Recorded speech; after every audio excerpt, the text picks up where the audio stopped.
কর্ম অনুসারে পরবর্তী জন্ম, যেমিতি কর্ম সেমিতি জন্ম। বন্ধুগণ, গরুড় পুরাণ অনুসারে প্রত্যেক জীବର ପୁନର୍ଜନ୍ମ ହୋଇଥାଏ। ଭଗବାନ ଶ୍ରୀକୃଷ୍ଣ ଗରୁଡ଼ ପୁରାଣରେ କହିଛନ୍ତି ଯେ ମୃତ୍ୟୁ ପରେ ମନୁଷ୍ୟକୁ କେଉଁ ଜନ୍ମ ମିଳିବ ତାହା ତାର ପୂର୍ବ ଜନ୍ମର କର୍ମ ଉପରେ ନିର୍ଭର କରେ। ବନ୍ଧୁଗଣ, ପରବର୍ତ୍ତୀ ଏବଂ ପୂର୍ବ ଜନ୍ମ ବିଷୟରେ ଜାଣିବା ପାଇଁ ଅଧିକାଂଶ ଲୋକଙ୍କ ମନରେ ଉତ୍ସୁକତା ଥାଏ। ଆଗାମୀ ଜନ୍ମକୁ ନେଇ ଲୋକଙ୍କ ମନରେ ଜିଜ୍ଞାସା ଥାଏ ଯେ ସେମାନେ ମଣିଷ ହେବେ ନା ପଶୁ କିମ୍ବା କୀଟ ପତଙ୍ଗ ହୋଇ ଜନ୍ମ ହେବେ। ଏହା ସହିତ ଅନେକଙ୍କ ମନରେ ଏହି ପ୍ରଶ୍ନ ମଧ୍ୟ ଆସେ ଯେ ସେମାନେ ମହିଳା ରୂପରେ ଜନ୍ମ ନେବେ ନା ପୁରୁଷ ରୂପରେ। ହିନ୍ଦୁ ଧର୍ମରେ ଏହା ଉଲ୍ଲେଖ ଅଛି ଯେ ଯେଉଁ ମଣିଷ ଜନ୍ମ ନିଏ ତାର ମୃତ୍ୟୁ ନିଶ୍ଚିତ। କିନ୍ତୁ ଆପଣ ଜାଣନ୍ତି କି ମଣିଷ ମରିବା ପରେ କେଉଁ ଯୋନିରେ ଜନ୍ମ ନିଏ? ଗରୁଡ଼ ପୁରାଣ ହିନ୍ଦୁ ଧର୍ମର ମହାପୁରାଣଗୁଡ଼ିକ ମଧ୍ୟରୁ ଅନ୍ୟତମ। ଏଥିରେ ଜନ୍ମ, ମୃତ୍ୟୁ ଏବଂ ମୃତ୍ୟୁ ପରବର୍ତ୍ତୀ ଘଟଣାବଳୀର ବିସ୍ତୃତ ବର୍ଣ୍ଣନା ମିଳିଥାଏ। ଏହି ପୁରାଣରେ ଏମିତି ଅନେକ କଥା କୁହାଯାଇଛି ଯାହାକୁ ଆପଣାଇ ଜଣେ ବ୍ୟକ୍ତି ନିଜ ଜୀବନର ସ୍ଥିତି ସୁଧାରି ପାରିବ।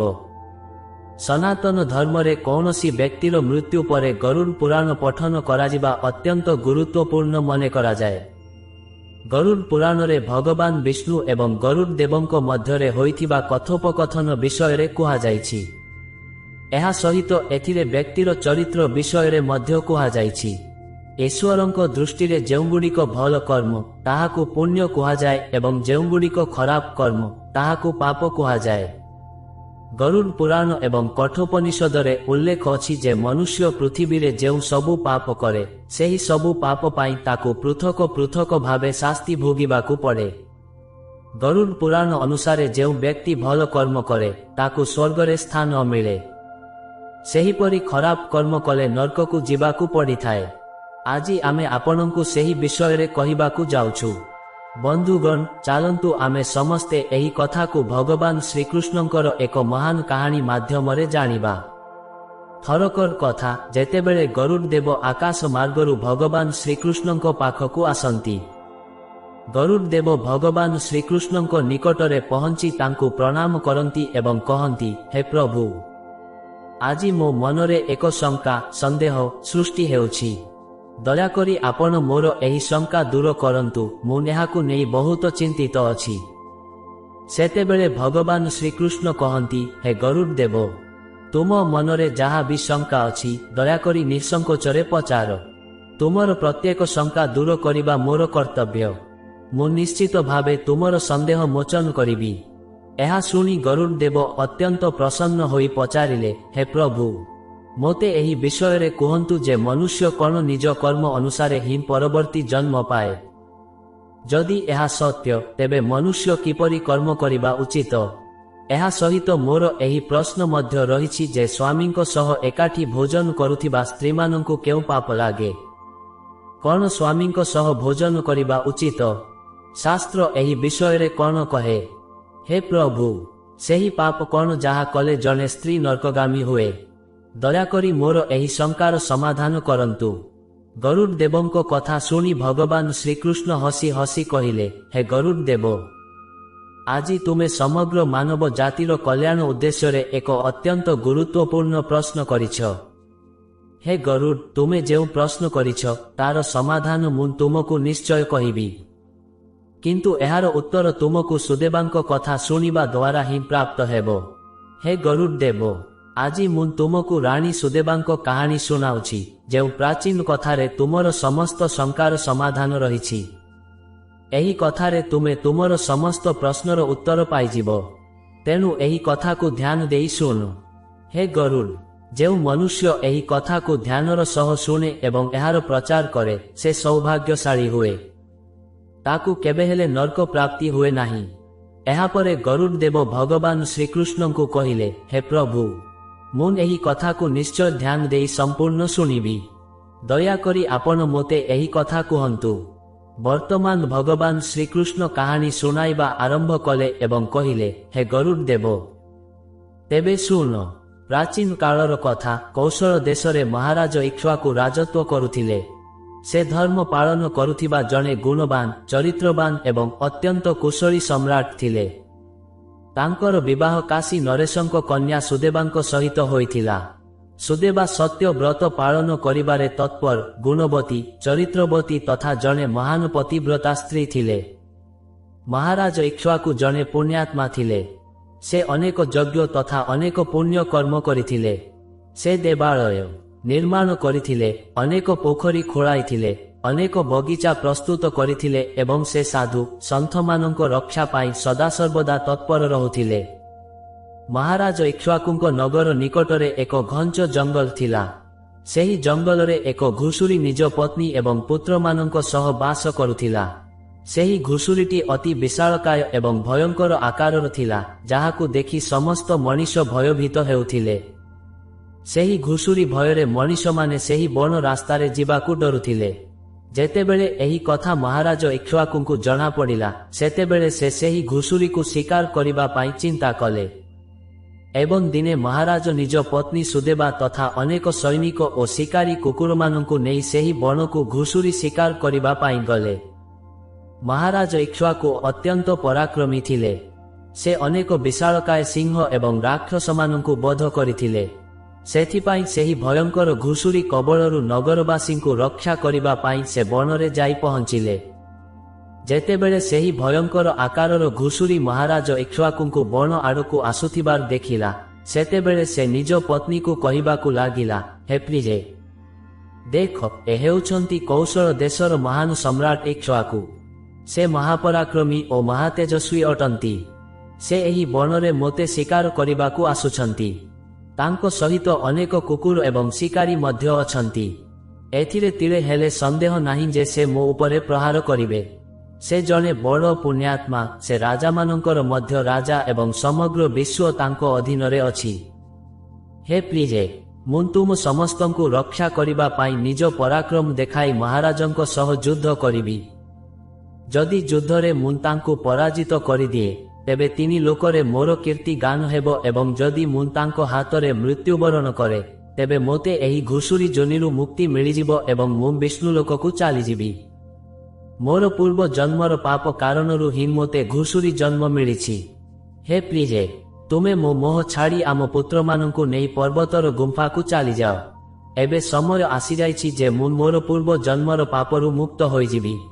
ଯେତେବେଳେ ମହାରାଜଙ୍କ ବାଣ ମୋ ଶରୀରକୁ କ୍ଷତବିକ୍ଷତ କରିଦେବ, ସେତେବେଳେ ଗୋଟିଏ ଗୋଟିଏ ବାଣରେ ମୋର ପୂର୍ବ ଜନ୍ମର ପାପ ନଷ୍ଟ ହୋଇଯିବ। ଏହାପରେ ସେହି ଘୁଷୁରୀର ପତ୍ନୀ କହିବାକୁ ଲାଗିଲେ, ହେ ନାଥ, ଆପଣଙ୍କ ପରାକ୍ରମ ଏବଂ ସାହସ ଯୋଗୁଁ ହିଁ ଆମ ପିଲାମାନେ ଏହି ବଣରେ ନିର୍ଭୟ ହୋଇ ବିଚରଣ କରୁଛନ୍ତି। ସେମାନେ କୋମଳ ଫୁଲ ଓ ଫଳ ଆହାର କରୁଛନ୍ତି। ଆପଣଙ୍କ ଯୋଗୁଁ ହିଁ ସେମାନଙ୍କର ସିଂହ, ବିଲୁଆ ଆଦି ଜଙ୍ଗଲୀ ଜନ୍ତୁଙ୍କ ପ୍ରତି ଭୟ ନାହିଁ, କାରଣ ଆପଣ ହିଁ ସେମାନଙ୍କୁ ରକ୍ଷା କରୁଛନ୍ତି। ଆପଣଙ୍କ ଭୀଷଣ ରୂପ ଦେଖି କୌଣସି ଶିକାରୀ ଆମକୁ ଶିକାର କରିବା ପାଇଁ ଏହି ବଣକୁ ଆସେ ନାହିଁ। ଯଦି ଆପଣଙ୍କର ମୃତ୍ୟୁ ହୋଇଯିବ, ତେବେ ମୋର ଏବଂ ଆମ ପୁତ୍ରମାନଙ୍କର ରକ୍ଷା କିଏ କରିବ? ଆପଣଙ୍କ ବିନା ଆମେ ଅସହାୟ ହୋଇଯିବୁ। ସ୍ୱାମୀଙ୍କ ବିନା ମୋର କ'ଣ ହେବ? ଉତ୍ତମ ସୁବର୍ଣ୍ଣ ଅଳଙ୍କାର ଏବଂ ବସ୍ତ୍ର ପରିଧାନ କରିଥିଲେ ମଧ୍ୟ କୌଣସି ସ୍ତ୍ରୀ ସ୍ୱାମୀଙ୍କ ବିନା ଶୋଭା ପାଏ ନାହିଁ। ସ୍ୱାମୀଙ୍କ ଯୋଗୁଁ ହିଁ ସ୍ତ୍ରୀକୁ ସୌନ୍ଦର୍ଯ୍ୟ ଏବଂ ସମ୍ମାନ ପ୍ରାପ୍ତ ହୁଏ। ଆପଣଙ୍କ ବିନା ମୋର ଜୀବନ ମଧ୍ୟ ନଷ୍ଟ ହୋଇଯିବ। ହେ ନାଥ, ହେ ପ୍ରାଣେଶ୍ୱର, ଆପଣଙ୍କ ବିନା ମୁଁ ଜୀବିତ ରହିପାରିବି ନାହିଁ। ହେ ନାଥ, ମୁଁ ସତ୍ୟ କହୁଛି, ଯଦି ଆପଣଙ୍କ ସହିତ ମୋତେ ନର୍କକୁ ମଧ୍ୟ ପଠାଇ ଦିଆଯାଏ, ତେବେ ମୁଁ ଖୁସିରେ ଆପଣଙ୍କ ସହ ଚାଲିଯିବି।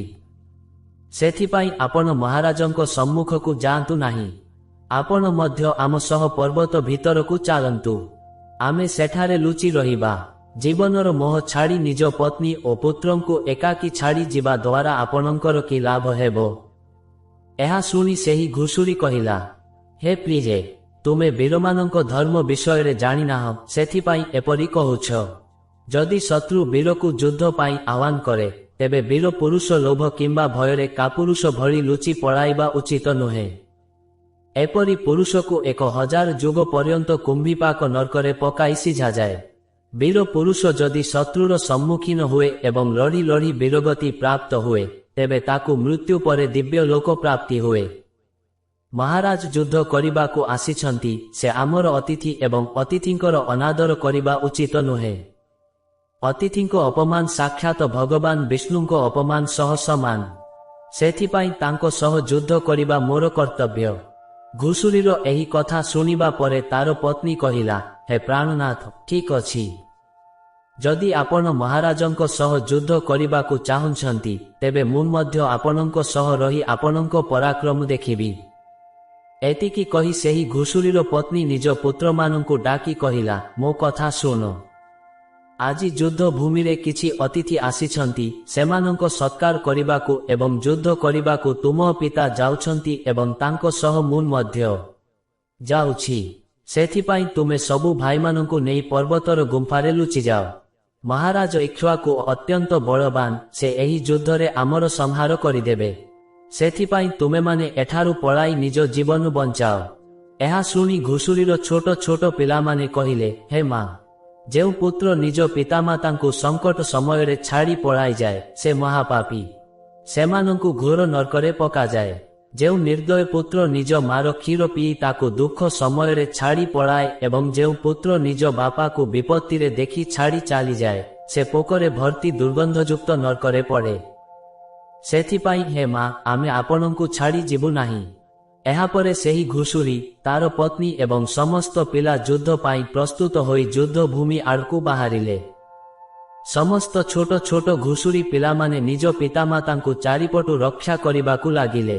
ଅନ୍ୟପଟେ ମହାରାଜ ଇକ୍ଷ୍ୱାକୁ ନିଜ ସେନା ସହ ସେହି ସ୍ଥାନରେ ପହଞ୍ଚିଗଲେ। ନିଜ ସମ୍ମୁଖରେ ଘୁଷୁରୀମାନଙ୍କୁ ଦେଖି ସେ ବଡ଼ ବଡ଼ ବୀର ଯୋଦ୍ଧାମାନଙ୍କୁ ସେମାନଙ୍କ ଶିକାର କରିବା ପାଇଁ ଆଗକୁ ପଠାଇଲେ। ସେହି ବଳବାନ ଯୋଦ୍ଧାମାନେ ହାତରେ ଖଣ୍ଡା ଓ ଭାଲି ଧରି ଘୁଷୁରୀମାନଙ୍କ ଉପରେ ଆକ୍ରମଣ କଲେ। ଘୁଷୁରୀ ଏବଂ ରାଜାଙ୍କ ସୈନିକମାନଙ୍କ ମଧ୍ୟରେ ଭୀଷଣ ଯୁଦ୍ଧ ହେଲା।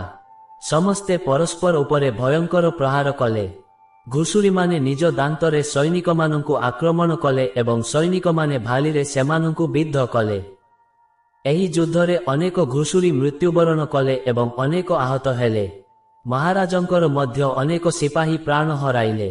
ଯୁଦ୍ଧ ଶେଷରେ କେବଳ ସେହି ଘୁଷୁରୀ, ତାର ପତ୍ନୀ ଏବଂ ତାଙ୍କର 5-7ଟି ପୁତ୍ର ବଞ୍ଚି ରହିଲେ। ନିଜର ସବୁ ପୁତ୍ରଙ୍କୁ ମୃତ ଅବସ୍ଥାରେ ଦେଖି ଘୁଷୁରୀର ପତ୍ନୀ ଭୟଭୀତ ହୋଇଗଲା ଏବଂ ନିଜ ସ୍ୱାମୀଙ୍କୁ କହିଲା, ହେ ନାଥ, ମୋତେ ଏବଂ ଏହି ବାଳକମାନଙ୍କୁ ନେଇ ଏଠାରୁ ଚାଲନ୍ତୁ, ନଚେତ୍ ଆମ ବଂଶ ନିଶ୍ଚିହ୍ନ ହୋଇଯିବ।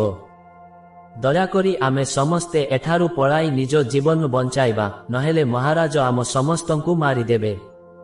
ତେବେ ଘୁଷୁରୀ କହିଲା, ହେ ପ୍ରିୟେ, ଦୁଇଟି ସିଂହ ମଧ୍ୟରେ ଗୋଟିଏ ଘୁଷୁରୀ ପାଣି ପିଇପାରେ, କିନ୍ତୁ ଦୁଇଟି ଘୁଷୁରୀ ମଧ୍ୟରେ ଗୋଟିଏ ସିଂହ ପାଣି ପିଇପାରେ ନାହିଁ। ଘୁଷୁରୀ ଜାତିରେ ଏପରି ବଳ ଥାଏ, ସେଥିପାଇଁ ସମସ୍ତେ ଘୁଷୁରୀକୁ ଭୟ କରନ୍ତି। ଯଦି ଏହି ସମୟରେ ମୁଁ ମୃତ୍ୟୁ ଭୟରେ ପଳାଇଯାଏ, ତେବେ ମୋ ଘୁଷୁରୀ ଜାତିର ଖ୍ୟାତି ନଷ୍ଟ ହୋଇଯିବ। ସେଥିପାଇଁ ହେ ପ୍ରିୟେ, ତୁମେ ପିଲାମାନଙ୍କୁ ନେଇ ଏଠାରୁ ଚାଲିଯାଅ ଏବଂ ସୁଖରେ ଜୀବନ ବିତାଅ। ସ୍ୱାମୀଙ୍କ କଥା ଶୁଣି ପତ୍ନୀ କହିଲା, ହେ ନାଥ, ମୁଁ ଆପଣଙ୍କୁ ବହୁତ ଭଲ ପାଏ। ଆପଣ ମୋତେ ସମ୍ମାନ ଦେଇ ରକ୍ଷା କରି ମୋ ମନ ଜିଣି ନେଇଛନ୍ତି। ଆପଣଙ୍କ ପ୍ରତି ମୋର ମୋହ କେବେ ତୁଟିବ ନାହିଁ। ସେଥିପାଇଁ ମୁଁ ନିଜ ପୁତ୍ରମାନଙ୍କ ସହ ଆପଣଙ୍କ ସମ୍ମୁଖରେ ହିଁ ପ୍ରାଣ ତ୍ୟାଗ କରିବି, କିନ୍ତୁ ଆପଣଙ୍କୁ ଏକାକୀ ଛାଡ଼ି ଯିବି ନାହିଁ। ଏହାପରେ ସେହି ଘୁଷୁରୀ ଏବଂ ତାର ପତ୍ନୀ ଉଭୟ ମହାରାଜଙ୍କ ସହ ଯୁଦ୍ଧ କରିବା ପାଇଁ ଆଗକୁ ବଢ଼ିଲେ। ସେହି ଘୁଷୁରୀ ଭୟଙ୍କର ଗର୍ଜନ କରି ମହାରାଜଙ୍କୁ ଯୁଦ୍ଧ ପାଇଁ ଆହ୍ୱାନ କଲା। ସେ ନିଜ ସମ୍ମୁଖକୁ ଆସୁଥିବା ବଡ଼ ବଡ଼ ବୀର ଯୋଦ୍ଧାମାନଙ୍କୁ ନିଜ ଦାନ୍ତରେ କୁଟା ଭଳି ଟେକି ଫିଙ୍ଗିବାକୁ ଲାଗିଲା। ନିଜ ସୈନିକମାନଙ୍କ ମୃତ୍ୟୁ ଦେଖି ମହାରାଜ କ୍ରୋଧିତ ହୋଇଗଲେ ଏବଂ ଧନୁରେ ଗୁଣ ଚଢ଼ାଇ ସେହି ବରାହ ଉପରେ ପ୍ରବଳ ବେଗରେ ଆକ୍ରମଣ କଲେ। ମହାରାଜଙ୍କର ଏକ ତୀକ୍ଷ୍ଣ ବାଣ ସେହି ବରାହ ଶରୀରରେ ପଶିଗଲା ଏବଂ ସେ ତଳେ ପଡ଼ିଗଲା। ଏହାପରେ ମହାରାଜ ପୁଣି ପ୍ରହାର କରି ତାକୁ ବଧ କଲେ। ବରାହର ମୃତ୍ୟୁ ହେବା କ୍ଷଣି ତାର ପ୍ରାଣ ବାହାରି ବିଷ୍ଣୁଲୋକକୁ ଚାଲିଗଲା। ତାପରେ ମହାରାଜଙ୍କ ସୈନିକମାନେ ହାତରେ ଭାଲି ଧରି ବରାହର ପତ୍ନୀକୁ ମାରିବା ପାଇଁ ତା ଆଡ଼କୁ ମାଡ଼ି ଆସିଲେ। ସେହି ଶୁକରୀ ମାଇ ଘୁଷୁରୀ ନିଜ ପିଲାମାନଙ୍କ ଆଗରେ ଛିଡ଼ା ହୋଇଗଲା ଏବଂ କହିଲା, ପିଲାମାନେ, ମୁଁ ଯେ ପର୍ଯ୍ୟନ୍ତ ଏଠାରେ ଛିଡ଼ା ହୋଇଛି, ତୁମେମାନେ ଏଠାରୁ ପଳାଅ। ବଡ଼ ପୁଅ କହିଲା, ହେ ମା, ଆମେ ମୃତ୍ୟୁ ଭୟରେ ତୁମକୁ ଏକାକୀ ଛାଡ଼ି କେମିତି ପଳାଇବୁ? ଯଦି ମୁଁ ଏପରି କରିବି, ତେବେ ମୋତେ ଧିକ୍କାର।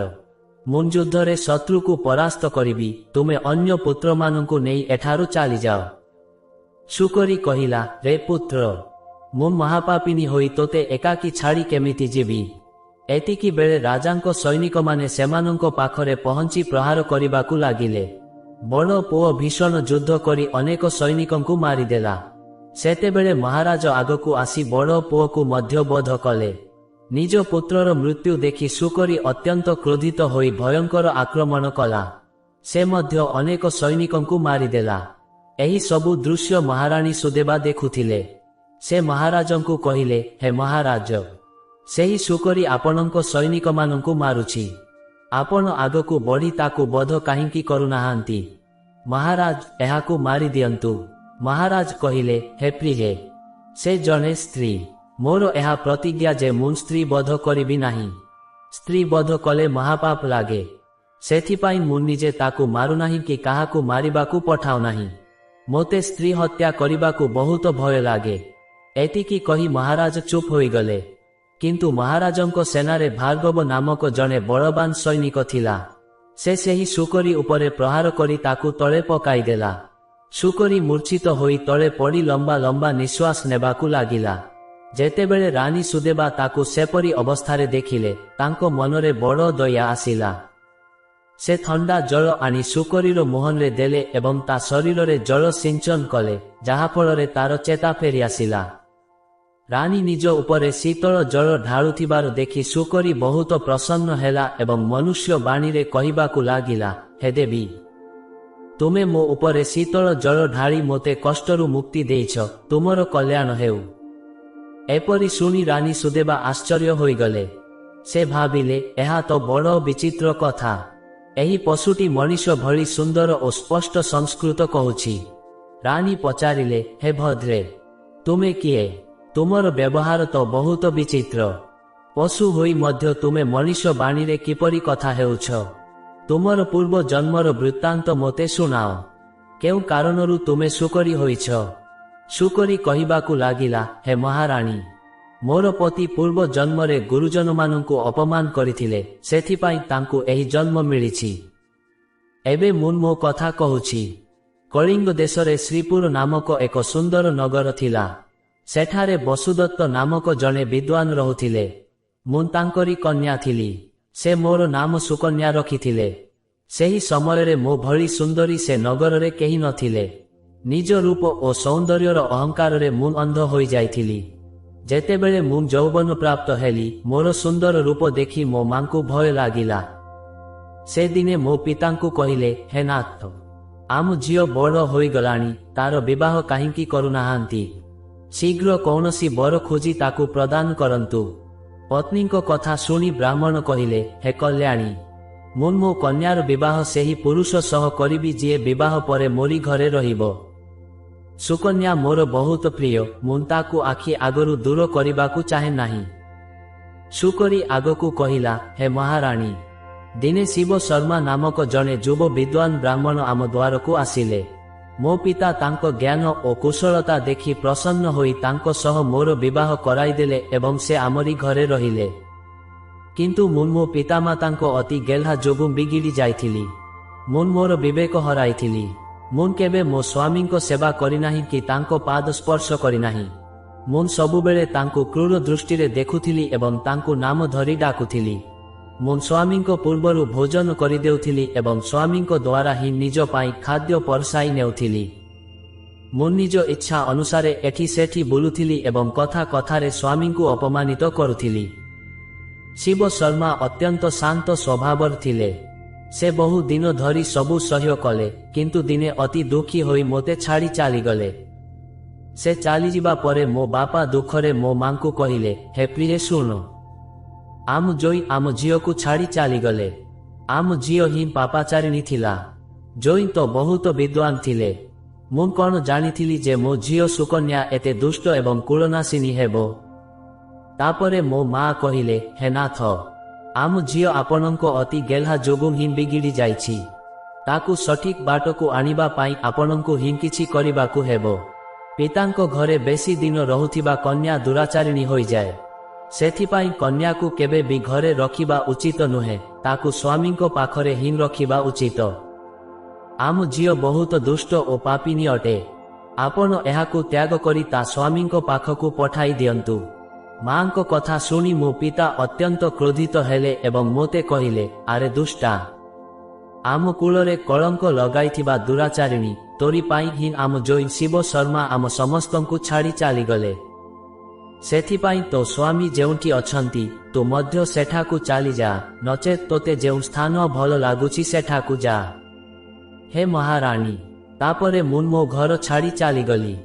ବାହାରକୁ ଯିବା ପରେ ଲୋକେ ମୋତେ କୁଳଟା, ପାପିନୀ ଓ ଦୁରାଚାରିଣୀ କହି ସମ୍ବୋଧନ କଲେ। ସେଥିପାଇଁ ମୁଁ ମୋ ସ୍ୱାମୀଙ୍କୁ ଖୋଜି ଖୋଜି ବଣକୁ ଚାଲିଗଲି। ଦିନେ ବଣରେ ମୁଁ ଏକ କୁଟୀର ସମ୍ମୁଖରେ ଛିଡ଼ା ହୋଇ ଭିକ୍ଷା ମାଗିବାକୁ ଲାଗିଲି। ସେହି କୁଟୀରରେ ରହୁଥିବା ମଙ୍ଗଳା ନାମକ ଜଣେ ସ୍ତ୍ରୀ ମୋତେ ଦେଖି ନିଜ ସ୍ୱାମୀଙ୍କୁ କହିଲେ, ହେ ସ୍ୱାମୀ, ଦ୍ୱାର ପାଖରେ ଜଣେ ଦୁଃଖୀ ଓ ଦୁର୍ବଳ ସ୍ତ୍ରୀ ଭିକ୍ଷା ମାଗିବାକୁ ଆସିଛି। ହେ ମହାରାଣୀ, ମଙ୍ଗଳାଙ୍କ ସ୍ୱାମୀ ସେହି ଶିବ ଶର୍ମା ହିଁ ଥିଲେ ଯିଏ ମୋତେ ତ୍ୟାଗ କରିଥିଲେ। ସେ ମୋତେ ଚିହ୍ନିପାରିଲେ ଏବଂ ନିଜ ପତ୍ନୀଙ୍କୁ କହିଲେ, ହେ ପ୍ରିୟେ, ଏଇ ମୋର ପ୍ରଥମ ପତ୍ନୀ ସୁକନ୍ୟା, ଯିଏ ମୋର ବହୁତ ପ୍ରିୟ ଥିଲା। ସେଥିପାଇଁ ତୁମେ ଏହାକୁ ଆଦର ସତ୍କାର କର ଏବଂ ନିଜ ଘରେ ସ୍ଥାନ ଦିଅ। ନିଜ ସ୍ୱାମୀଙ୍କ କଥା ଶୁଣି ମଙ୍ଗଳା ତାଙ୍କ ଆଜ୍ଞା ପାଳନ କଲେ ଏବଂ ମୋତେ ଘର ଭିତରକୁ ଡାକି ପିନ୍ଧିବା ପାଇଁ ବସ୍ତ୍ର ଦେଲେ। ତାପରେ ଦିନେ ମୁଁ ବସି ମଙ୍ଗଳାଙ୍କ ଭଲ ସ୍ୱଭାବ ଏବଂ ମୋର ଦୁଷ୍ଟ ସ୍ୱଭାବ ବିଷୟରେ ଚିନ୍ତା କରିବାକୁ ଲାଗିଲି। ମୋତେ ବହୁତ ଦୁଃଖ ଲାଗିଲା। ଅତ୍ୟଧିକ ଚିନ୍ତା ଯୋଗୁଁ ମୋର ହୃଦୟ ଫାଟିଗଲା ଏବଂ ସେହି କ୍ଷଣି ମୋର ମୃତ୍ୟୁ ହୋଇଗଲା। ତାପରେ ଯମରାଜଙ୍କର 2 ଜଣ ଦୂତ ସେହି ସ୍ଥାନକୁ ଆସି ମୋତେ ଉଠାଇ ଯମଲୋକକୁ ନେଇଗଲେ। ସେଠାରେ ଯମରାଜ ମୋର ପାପ ପୁଣ୍ୟର ହିସାବ ଦେଖିଲେ ଏବଂ ନିଜ ଦୂତମାନଙ୍କୁ କହିଲେ, ହେ ଦୂତଗଣ, ଏହି ପାପିନୀ ସ୍ତ୍ରୀ ନିଜ ସ୍ୱାମୀଙ୍କୁ ବହୁତ ଅପମାନ କରିଛି। ଏ ସ୍ୱାମୀଙ୍କ ପୂର୍ବରୁ ଭୋଜନ କରୁଥିଲା, ସ୍ୱାମୀଙ୍କୁ ନାମ ଧରି ଡାକୁଥିଲା ଏବଂ ତାଙ୍କ ଦ୍ୱାରା ଘର କାମ କରାଉଥିଲା। ସେଥିପାଇଁ ଏହି ପାପୀ ସ୍ତ୍ରୀକୁ ନେଇ ନର୍କରେ ପକାଇ ଦିଅ। ତାପରେ ଯମଦୂତମାନେ ମୋତେ ନର୍କକୁ ନେଇଗଲେ ଏବଂ ଜଳନ୍ତା ଅଙ୍ଗାର ଉପରେ ପକାଇଦେଲେ। ଲୁହାର ଜଳନ୍ତା ପୁରୁଷ ମୂର୍ତ୍ତି ତିଆରି କରି ମୋତେ ସେମାନଙ୍କୁ ଆଲିଙ୍ଗନ କରାଗଲା। ସେଠାରେ ମୋତେ ଅନେକ ବର୍ଷ ପର୍ଯ୍ୟନ୍ତ କଷ୍ଟ ଭୋଗିବାକୁ ପଡ଼ିଲା। ନର୍କର ଶାସ୍ତି ଭୋଗିବା ପରେ ଯମରାଜ ମୋତେ ମାଇ ଘୁଷୁରୀ ଜନ୍ମ ଦେଲେ। ହେ ମହାରାଣୀ, ଏହିପରି ଭାବରେ ମୁଁ ଆପଣଙ୍କୁ ମୋର ପୂର୍ବ ଜନ୍ମର ବୃତ୍ତାନ୍ତ ଶୁଣାଇଲି। ଦୟାକରି ଏବେ ମୋତେ ଏହି ଜୀବନରୁ ମୁକ୍ତି ଦିଅନ୍ତୁ। ଆପଣ ନିଜ ସ୍ୱାମୀଙ୍କର ବହୁତ ସେବା କରିଛନ୍ତି, ସେଥିପାଇଁ ମୋତେ ଆପଣଙ୍କର କିଛି ପୁଣ୍ୟ ପ୍ରଦାନ କରନ୍ତୁ। ତାପରେ ରାଣୀ ସୁଦେବା ମହାରାଜଙ୍କ ପାଖକୁ ଗଲେ ଏବଂ ତାଙ୍କୁ କହିଲେ, ହେ ସ୍ୱାମୀ, ଏବେ ମୁଁ କ'ଣ କରିବି? ଆପଣ ଯେଉଁ ଆଜ୍ଞା ଦେବେ ମୁଁ ତାହା ହିଁ କରିବି।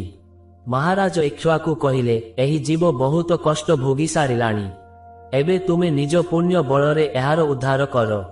ମହାରାଜଙ୍କ ଆଜ୍ଞା ପାଇ ରାଣୀ ସୁଦେବା ଶୁକରୀକୁ କହିଲେ, ହେ ଦେବୀ, ମୁଁ ମୋର 1 ବର୍ଷର ପୁଣ୍ୟ ତୁମକୁ ପ୍ରଦାନ କରୁଛି।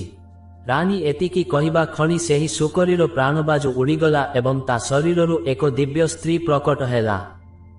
ସେହି ଦିବ୍ୟ ସ୍ତ୍ରୀ ମହାରାଜ ଓ ମହାରାଣୀଙ୍କୁ ନମସ୍କାର କରି ବିଷ୍ଣୁଲୋକକୁ ଗମନ କଲା। ଏବେ ଭଗବାନ ଶ୍ରୀକୃଷ୍ଣ କହୁଛନ୍ତି, ହେ ଗରୁଡ଼ ଦେବ, ଏବେ ତ ଆପଣ ଜାଣିପାରିଥିବେ ଯେ ମନୁଷ୍ୟ ଯେପରି କର୍ମ କରେ ସେପରି ଫଳ ଭୋଗେ। ହେ ଗରୁଡ଼, ଗଧ, କୁକୁର, ବିଲେଇ, ସାପ, ମାଙ୍କଡ଼, ଏଣ୍ଡୁଅ, ଛେଳି, ଗଧିଆ, ଗାଈ, କଇଁଛ, କୀଟ ପତଙ୍ଗ, ପଶୁପକ୍ଷୀ, ଗଛଲତା କିମ୍ବା ସ୍ତ୍ରୀ ରୂପରେ ଯାହାର ବି ଜନ୍ମ ହୁଏ, ସେ ଜଣେ ପାପୀ ମନୁଷ୍ୟ ଥାଏ, ଯାହାକୁ ପରବର୍ତ୍ତୀ ଜନ୍ମରେ ଏହିପରି ଶରୀର ମିଳିଥାଏ। ଅନେକ ସମୟରେ ବାଳକ ଜନ୍ମ ହେବା ବେଳେ ସେଥିରେ ଅନେକ ଦୋଷ ଥାଏ। କେହି କିନ୍ନର ହୋଇ ଜନ୍ମ ହୁଅନ୍ତି ତ କେହି ଶାରୀରିକ ଅକ୍ଷମତା ନେଇ ଜନ୍ମ ହୁଅନ୍ତି। କେହି ଜନ୍ମରୁ ବିକଳାଙ୍ଗ ତ କେହି ଅନ୍ଧ ହୁଅନ୍ତି। କେତେକ ଶିଶୁଙ୍କର ଜନ୍ମରୁ ମଳମୂତ୍ର ଦ୍ୱାର ନଥାଏ। ଏସବୁ ତାଙ୍କର ପୂର୍ବ ଜନ୍ମର କର୍ମ ଆଧାରରେ ଭୋଗିବାକୁ ଥିବା କଷ୍ଟ। ଯେ ପର୍ଯ୍ୟନ୍ତ ଶିଶୁ ମାର ଗର୍ଭରେ ଥାଏ, ସେ ପର୍ଯ୍ୟନ୍ତ ତାକୁ ନିଜର ପୂର୍ବ ଜନ୍ମର ସବୁ କଥା ମନେ ଥାଏ। ସେ କ'ଣ କର୍ମ କରିଛି ତାହା ସେ ସ୍ମରଣ କରେ ଏବଂ ଦୁଃଖୀ ହୋଇ ଭଗବାନଙ୍କୁ ପ୍ରାର୍ଥନା କରେ ଯେ ଏହି ଜନ୍ମରେ ସେ ସତ୍କର୍ମ କରିବ ଓ ଭଗବାନଙ୍କ ନାମ ଜପିବ। କିନ୍ତୁ ଶିଶୁ ମା ଗର୍ଭରୁ ବାହାରି ଏହି ପୃଥିବୀ ଲୋକକୁ ଆସିବା ମାତ୍ରେ ଈଶ୍ୱରଙ୍କ ଦ୍ୱାରା ତାର ସ୍ମୃତି ଶକ୍ତି ଶେଷ କରିଦିଆଯାଏ। ଅର୍ଥାତ୍ ତା ମନରୁ ପୂର୍ବ ଜନ୍ମର କଥା ପୋଛି ହୋଇଯାଏ। ସେହି ଜୀବ ପୁଣି ଥରେ ମୋହମାୟାରେ ଏମିତି ଛନ୍ଦି ହୋଇଯାଏ ଯେ ପରମାତ୍ମାଙ୍କ ପାଇଁ ତା ପାଖରେ ସମୟ ରହେ ନାହିଁ। ହେ ଗରୁଡ଼ ଦେବ, ଏବେ ମୁଁ କହୁଛି କେଉଁ ପାପ ପାଇଁ କେଉଁ ଜନ୍ମ ମିଳେ। କଇଁଛ ଜନ୍ମ ପିତାମାତାଙ୍କୁ କଷ୍ଟ ଦେଉଥିବା ସନ୍ତାନ କିମ୍ବା ଭାଇ ଭଉଣୀଙ୍କୁ ନିର୍ଯାତନା ଦେଉଥିବା ମନୁଷ୍ୟ କଇଁଛ ଯୋନିରେ ଜନ୍ମ ନିଏ। ସ୍ତ୍ରୀ ଜନ୍ମ ଯଦି କୌଣସି ପୁରୁଷ ମହିଳାଙ୍କ ଭଳି ଆଚରଣ କରେ କିମ୍ବା ସ୍ୱଭାବରେ ମହିଳାଙ୍କ ଭଳି ଅଭ୍ୟାସ ରଖେ, ତେବେ ତାକୁ ପରବର୍ତ୍ତୀ ଜନ୍ମରେ ସ୍ତ୍ରୀ ରୂପ ମିଳେ। ମାଙ୍କଡ ଜନ୍ମ ଯିଏ ନିଜ ମାଲିକର ବିଶ୍ୱାସଭାଜନ ହୋଇ ପରେ ବିଶ୍ୱାସଘାତକତା କରେ, ସେ ମାଙ୍କଡ ଜନ୍ମ ପାଏ। କସାଇ ହାତରେ ମୃତ୍ୟୁ ଯେଉଁ ବ୍ୟକ୍ତି ଲୁଟପାଟ କରେ, ପଶୁମାନଙ୍କୁ କଷ୍ଟ ଦିଏ ଏବଂ ଶିକାର କରି ପରିବାର ପୋଷେ, ସେ ପରବର୍ତ୍ତୀ ଜନ୍ମରେ କସାଇ ହାତରେ ମୃତ୍ୟୁବରଣ କରେ। ଗଧ ଜନ୍ମ ନିଜର ପ୍ରକୃତ ବନ୍ଧୁଙ୍କୁ ଅପମାନିତ କରୁଥିବା ବ୍ୟକ୍ତି ଗଧ ଜନ୍ମ ପାଏ। କୁକୁର ଜନ୍ମ ଧର୍ମର ଅପମାନ କରୁଥିବା, ପୂଜାପାଠ କରୁନଥିବା ଏବଂ ବେଦ, ପୁରାଣ ଆଦି ଧାର୍ମିକ ଗ୍ରନ୍ଥକୁ ବିରୋଧ କରୁଥିବା ବ୍ୟକ୍ତି କୁକୁର ରୂପରେ ଜନ୍ମ ନିଏ। କୀଟ ପତଙ୍ଗ ଜନ୍ମ ଅନ୍ୟର ନିନ୍ଦା କରୁଥିବା ଏବଂ ଖରାପ ବ୍ୟବହାର କରୁଥିବା ବ୍ୟକ୍ତି କୀଟ ପତଙ୍ଗ ହୋଇ ଜନ୍ମ ନିଏ। ଏପରି ଯୋନିରେ ଯେତେ ପ୍ରତିଭା ଥିଲେ ମଧ୍ୟ ସମ୍ମାନ ମିଳେ ନାହିଁ। ଶୁଆ ଓ ଛୁଚୁନ୍ଦ୍ରା ଚୋରି କରୁଥିବା ବ୍ୟକ୍ତି ଶୁଆ ହୁଏ ଏବଂ ସୁଗନ୍ଧିତ ଦ୍ରବ୍ୟ ଚୋରି କରୁଥିବା ବ୍ୟକ୍ତି ଛୁଚୁନ୍ଦ୍ରା ହୋଇ ଜନ୍ମ ନିଏ।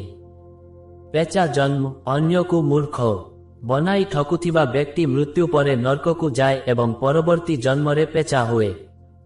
ପର ସ୍ତ୍ରୀ ସହ ସମ୍ପର୍କ ରଖୁଥିବା ପୁରୁଷକୁ ନର୍କରେ ବହୁତ କଷ୍ଟ ଭୋଗିବାକୁ ପଡ଼େ। ଏହାପରେ ସେ କ୍ରମାନ୍ୱୟରେ ଗଧିଆ, କୁକୁର, ବିଲୁଆ, ଶାଗୁଣା, ସାପ, କାଉ ଏବଂ ଶେଷରେ ବଗ ହୋଇ ଜନ୍ମ ନିଏ।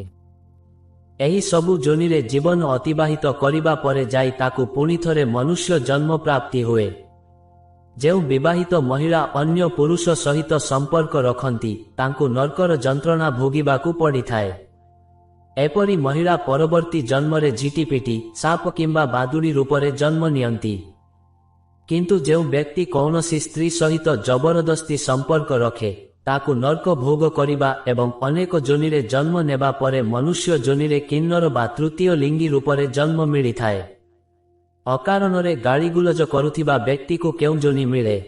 ପ୍ରତ୍ୟେକ ମନୁଷ୍ୟର କଣ୍ଠରେ ମା ସରସ୍ୱତୀ ବାସ କରନ୍ତି। ସେଥିପାଇଁ ଯେଉଁ ଲୋକଙ୍କ ବାଣୀରେ ମଧୁରତା ନଥାଏ ଏବଂ ଯିଏ ଅନ୍ୟକୁ ଖରାପ କଥା କହନ୍ତି ବା ସବୁବେଳେ ଗାଳିଗୁଲଜ କରନ୍ତି, ତାଙ୍କୁ ପରବର୍ତ୍ତୀ ଜନ୍ମରେ ଛେଳି ହେବାକୁ ପଡ଼ିଥାଏ। ଯେଉଁ ମନୁଷ୍ୟ ଗୋ ହତ୍ୟା କରେ କିମ୍ବା ଗର୍ଭପାତ କରାଏ, ସେ ପରବର୍ତ୍ତୀ ଜନ୍ମରେ ମୂର୍ଖ ଏବଂ କୁଜା ହୋଇ ଜନ୍ମ ନିଏ। ଏବେ ଭଗବାନ ଶ୍ରୀକୃଷ୍ଣ କହୁଛନ୍ତି, ହେ ଗରୁଡ଼ ଦେବ, ଏବେ ପର୍ଯ୍ୟନ୍ତ ତ ଆପଣ ସବୁ କିଛି ବୁଝିସାରିଥିବେ। ବାକି ସମସ୍ତ ସୂଚନା ଗରୁଡ଼ ପୁରାଣ ଭଳି ଧର୍ମଗ୍ରନ୍ଥରେ ପୂର୍ବରୁ ହିଁ ଲିପିବଦ୍ଧ ଅଛି। ବନ୍ଧୁଗଣ, ଏବେ ଏହି ସମସ୍ତ କଥା ଗରୁଡ଼ ଦେବ ମଧ୍ୟ ବୁଝିଗଲେ। ବନ୍ଧୁଗଣ, ଆଶା କରୁଛୁ ଯେ ଆପଣଙ୍କୁ ଏହି ଭିଡିଓଟି ପସନ୍ଦ ଆସିଥିବ। ମୁଁ ଏହି କଥା ବସ୍ତୁକୁ ବହୁ ପରିଶ୍ରମ କରି ସଂଗ୍ରହ କରୁଛି। ଯଦି ଆପଣଙ୍କୁ ଭିଡିଓଟି ଭଲ ଲାଗିଛି, ତେବେ ଏହାକୁ ଲାଇକ୍ କରି ଚ୍ୟାନେଲକୁ ଫଲୋ କରିବାକୁ ଅନୁରୋଧ। ବନ୍ଧୁଗଣ, ଆପଣ ସମସ୍ତଙ୍କୁ ଭିଡିଓଟିକୁ ଏଠା ପର୍ଯ୍ୟନ୍ତ ଦେଖିଥିବାରୁ ହୃଦୟରୁ ଅନେକ ଅନେକ ଧନ୍ୟବାଦ।